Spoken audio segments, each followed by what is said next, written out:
Welcome to Cordell and Cordell's Men's Divorce Podcast, moderated by Managing Partner and CEO Scott Trout, bringing you information for guys before, during, and after divorce, and everything related to family law.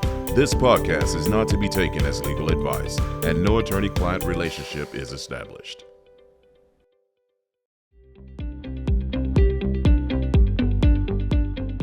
Hey, welcome back. I'm Scott Trout, Managing Partner and CEO of Cordell & Cordell, and the continuing in the final series of what we've been talking about, and that is the economics of divorce. And yeah, we want to talk about not just divorce, but the effect of it financially.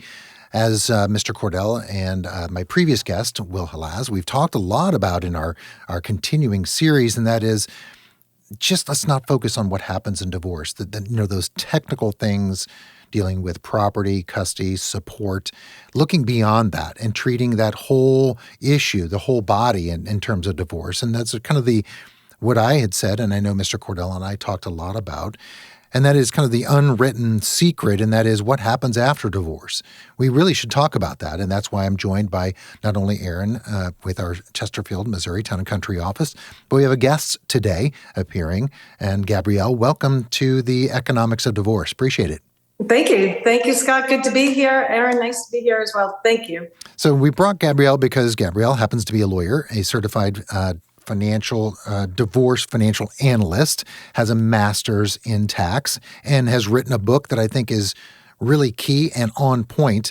And we're really fortunate to have Gabrielle. And the name of the book is Marriage is About Love, Divorce is About Money.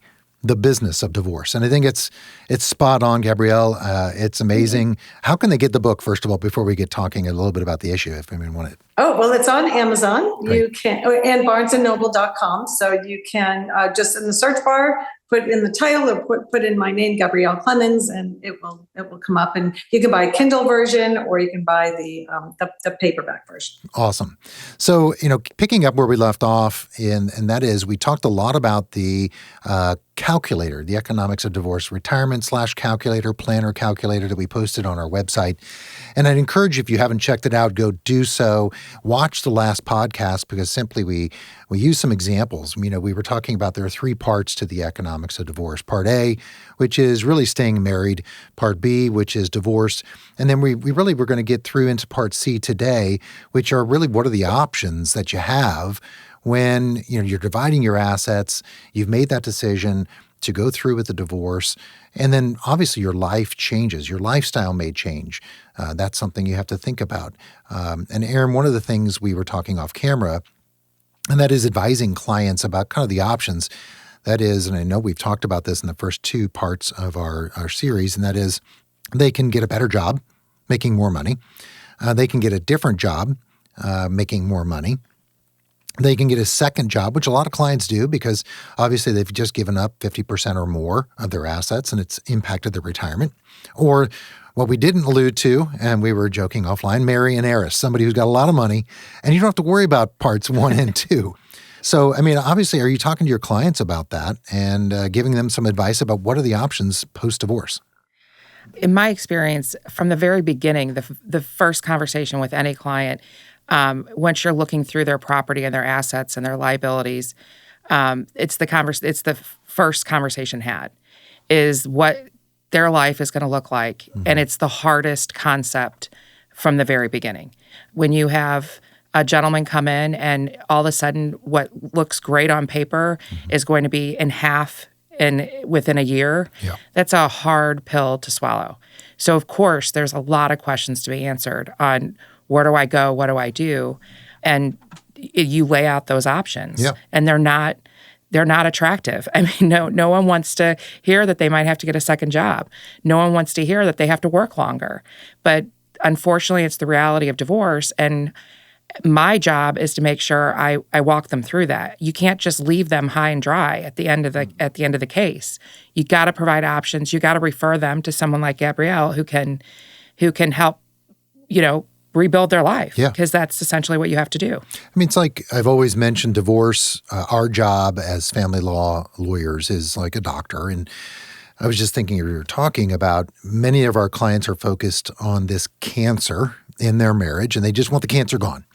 And they're not really focused on, okay, the process of what it takes to get rid of that cancer, what it does to your body, what chemo does. Maybe you're removing parts of your body and they're not thinking about because divorce, I've always said there's no winner in divorce. Right. It's degrees of losing. Mm-hmm. Each of you are going to walk away with less than what you started with. I have never had a case in my 30 years ever where my client got 100%. Have you? Nope, never. Now, I've got 90-10, gotten close. But to that end, I will tell you on that, that I've never actually had a case either where, I mean, literally in 20 years, where the person wasn't happy that they chose. I mean, yeah, it's hard. It costs money. You're losing half of your asset profile, but they're happier when it's over. Yeah. And you said, after watching this series, you said, I think, why would anyone want to get divorced? Right. We're trying to convince them. And Gabrielle, I imagine you may see the same thing, when you counsel clients. I mean, really, maybe let's start here. What is it that your job is? Everyone's going to want to know, okay, Gabrielle, what do you do? Well, I wear a lot of hats. I wear many different hats. But when a client comes to me, I start at the end. And we gain perspective on the process. We gain perspective on the finances by beginning with, what does your post-divorce life, what does that look like? Tell me why you're getting divorced. Tell me what you think is out there. What do you want that you're not getting here? And by building out the future, by building out the vision, and actually in my book, I recommend an exercise that you start building a vision board, because that's where your perspective is going to come from. So when you keep your eye on the ball, you keep your eye on the future, then you're not going through the angst as much, because you know what you're working towards and you keep an eye on that. So when someone's presented with a proposal, we don't know whether or not that proposal is going to work for us or not.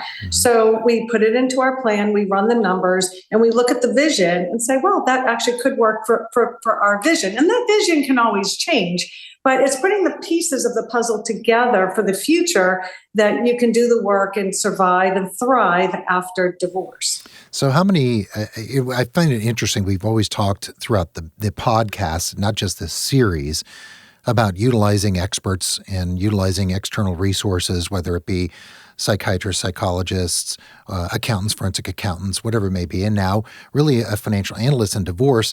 Gabrielle, are you coming in at the beginning most of the time? Are you coming in middle, end, or is it all over the board?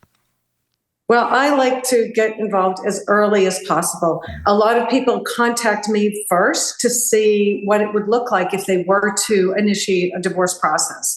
What should they be aware of? What should they be doing? Getting their ducks in a row before they even ask for a divorce. They want to know, what's the process?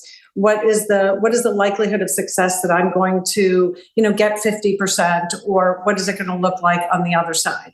So there are those people who start at the beginning, and then there are those people that I'm referred to by an attorney, and they say, well, this person's done, and now they have their settlement, and we need to start building out their financial plan. So the earlier that I get involved, the better, because we can really structure a settlement that is going to work for this family post-divorce.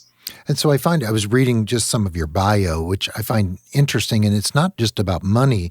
You mentioned some of the topics in the book are how to navigate the legal process, because you bring the perspective as a practitioner who did some divorce, also how to understand and document your finances, and how to build an emotional support system. So it really is this all-inclusive role that you can provide for clients, which I found intriguing.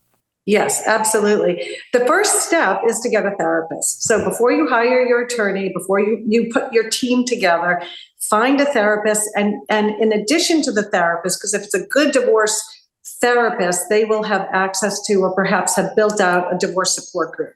I'm involved with several divorce support groups, and they are the lifeline for people who are going through divorce. Some are just for men, some are just for women, some are for both. But it gives them an opportunity to hear what other people are going through, to understand and keep in perspective that this process doesn't need to define you. You're not always going to be going through a divorce.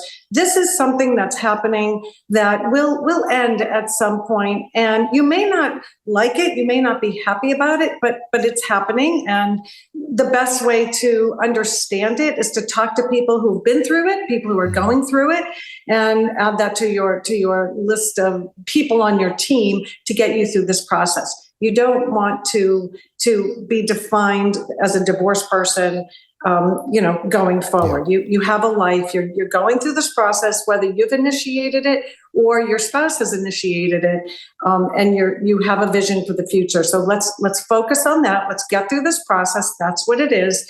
And you want to get the most information as possible. Get your experts. Build a team. Do all your exercises, look at the future, what do you want? And that can change, and take this process, take this path, this journey, if you will, in a direction that's going to lead you to a result that you can live with and build your future on. Yeah. Erin, it's interesting, Gabrielle mentions a team of people. And I always think, and guys watching may think, I don't have a lot of money. I have money. I have a little bit of retirement. I have a pension, whatever that may be, and they may be scared away from this idea because they're thinking this is only for people with money. It's not.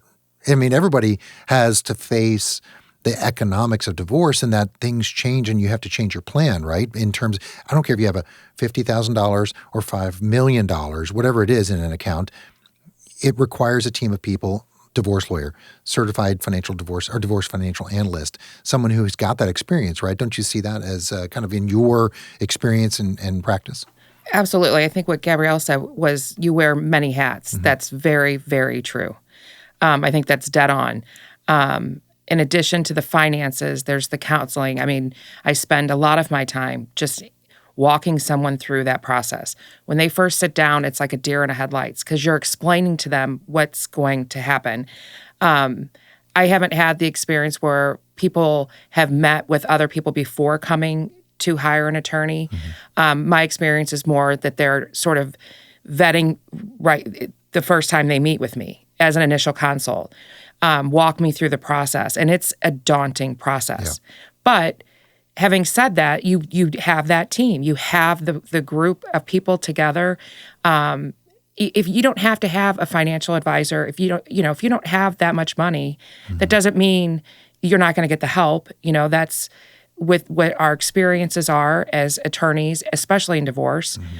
on how it's going to affect them and their finances at the end of the day. Yeah. That's my job, is to walk them through that. And it's a long process. It's daunting, but it doesn't matter how much you have. At the end of the day, they're still going to have approximately half. So Gabrielle, one of the things we have offered at Cordell Cordell is we do also, like yourself, we have a number of our attorneys who have a master in tax.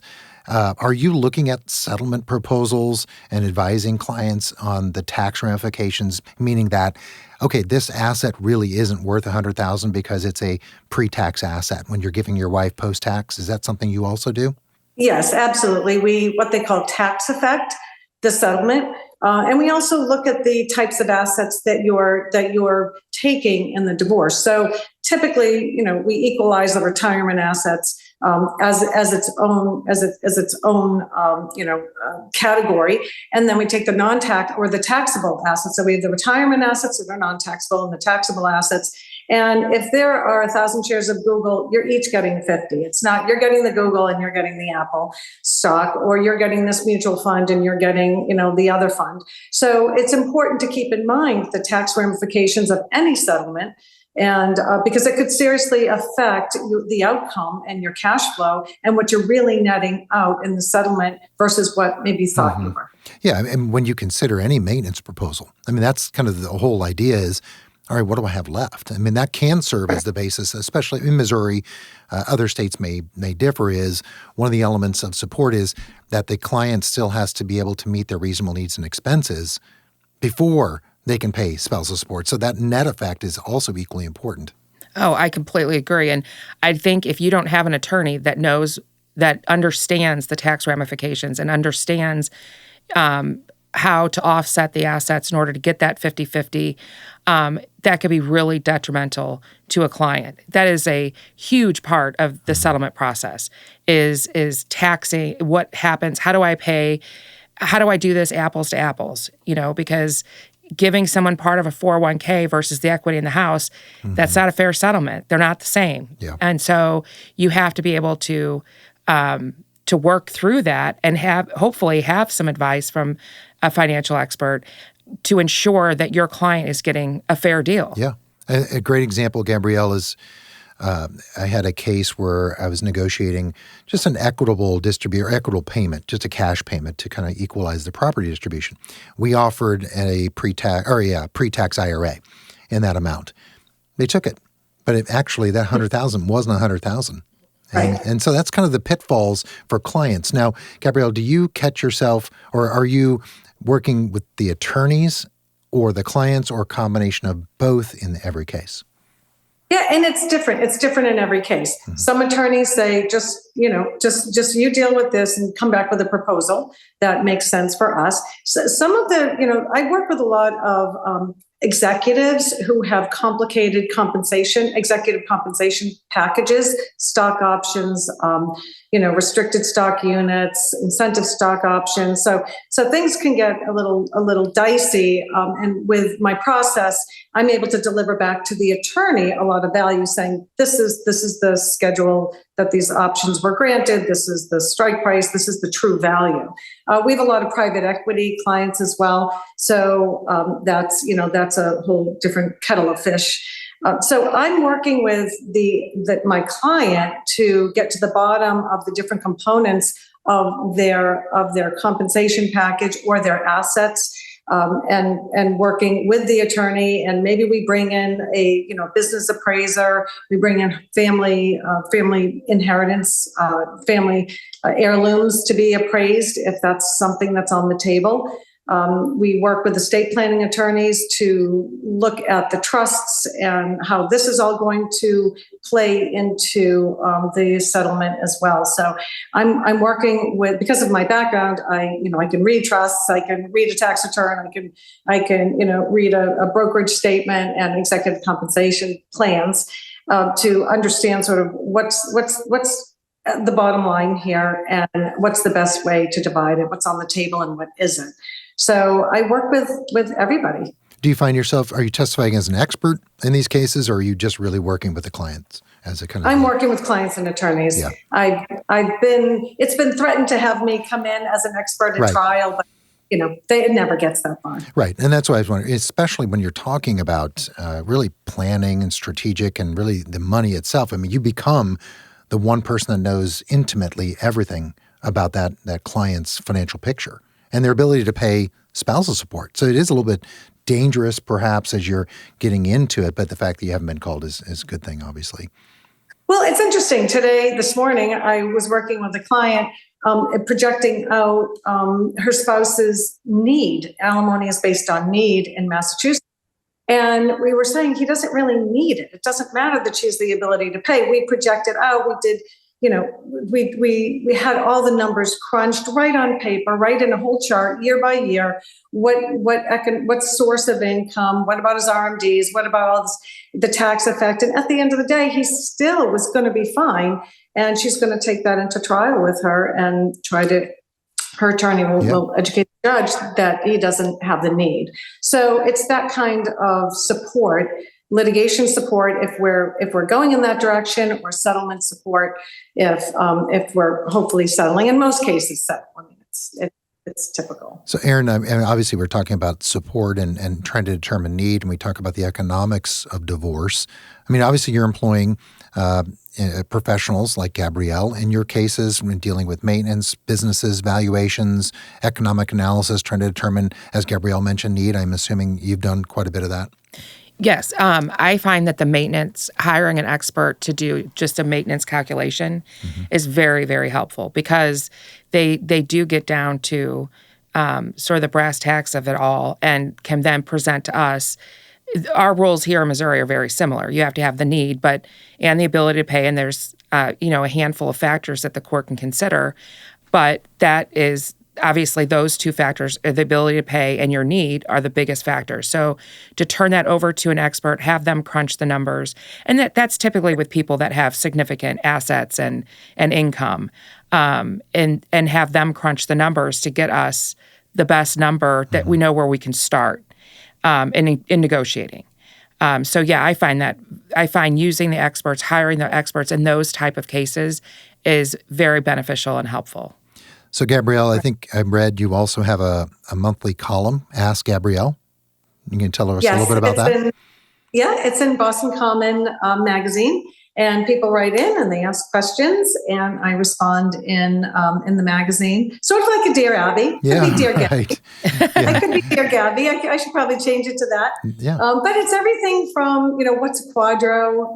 How do I hire an attorney? How do I fire my attorney? Right. How do I? Never had that happen. Never. Never. Don't do that. Right. Pick wisely. And it's whatever can be answered in that framework. There's not a lot of space, but there are a number of questions, quick answers, and hopefully it's helpful to people. But I do get a lot of inquiries, and I respond every month, and it's been helpful. You mentioned pick wisely. Are you counseling clients before they've selected a family law attorney? Yes. And so one of my first chapters is questions to how to pick an attorney, and what questions to ask an attorney, and but you don't want to, if you can help it, you don't want to change attorneys. Right. It's just not economical. It's not efficient. Just really choose wisely. Really understand how you're going to work with your attorney and how your attorney is going to work with you. You have to remember, which I know you know this, but most people have never been involved in a lawsuit. They've never hired an attorney, and this is all new road for them. And they need a little bit of guidance, and they need to know how to approach this relationship. It can be expensive. It can be adversarial. It's emotional. At most, it's emotional. And you really need to put your business hat on and understand what this journey is going to look like. You have a lot of decisions to make throughout this process. Make sure you have an attorney that you're aligned with respect to, litigation process. Be nice, be mean, jump on the table, and what's their personality, and how do you work with that? Is that going to be okay for you? So.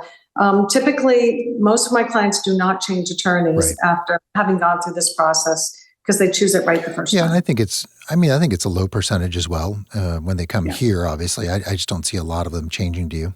No. Yeah. I think it's very rare. Yeah. But I also think the way we handle initial consults, and then the person that does that consult may not be the person that has the case, because I know when I'm assigning an attorney to a case, when they hire, I'm thinking about all of that.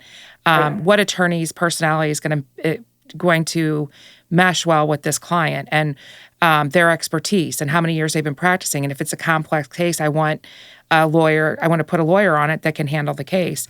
And then we have a follow-up meeting with that person when the attorney is assigned, just so that you can make sure that they work well. And I tell the client or the potential client, if you don't like your attorney, we've all got very thick skin. We've been doing this a very long time. We'll get you the best match for you, because it is a process, and you've got to be able to rely on that lawyer. And they're paying. I never forget that they are paying you a lot of money to do what's in their best interest. Yeah. So you need to be able to get along, and you need to be able to hold that person's hand through the toughest period of their life. I've always said choosing a lawyer is like choosing a doctor. It's a very intimate, personal choice. And, I've had doctors who I never really liked, and I really don't want to go see him. He's just not a good bedside manner. But then I've got some that are just fantastic. So I'll put Gabrielle on the spot so people can get your book. But give me one question that our viewers want to ask their attorney that you think is important when they're trying to make that selection to identify whether it's a good fit or not. Do you have time for my case?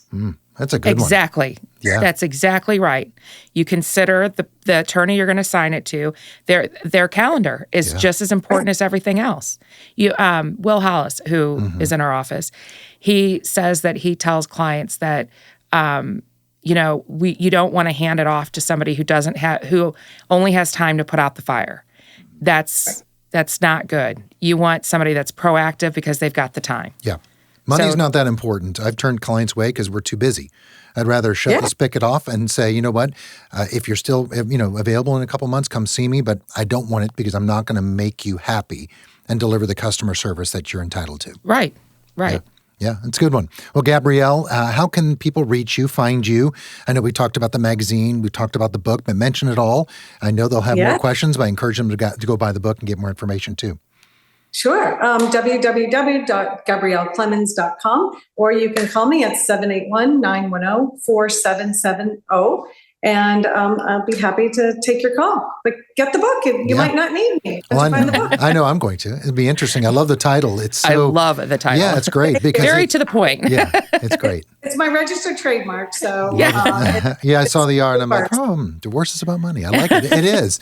I mean, I guess it's kind of the it's the 4-letter word in divorce lawyers is money, because no one likes to talk money with their divorce lawyer, but it's true. No. So, Gabrielle, thank you so much. Great talking to you and getting our viewers great information that they can use in their divorce and post-divorce. Great. Thank you. Thank you, Scott. Nice to see you, Erin. Hi, nice to meet you. Well, continue to tune in to our podcast. We're going to continue to bring you even beyond this series about economics. We'll continue with my regular podcast you can find on iTunes, or you can go to our YouTube channel, again, where we have all kinds of information, including our virtual town halls, which we have one coming up, where we talk about questions. You have them, we'll have answers. You can log on, and get answers to the questions that you have. You can find some of those virtual town halls on our YouTube channel as well. Or you can go to our website, CordellCordell.com, or find us across social. You'll find out some of the information and those things that are coming up as well. So thanks for joining. That is the economics of divorce. And until next time, have a great week.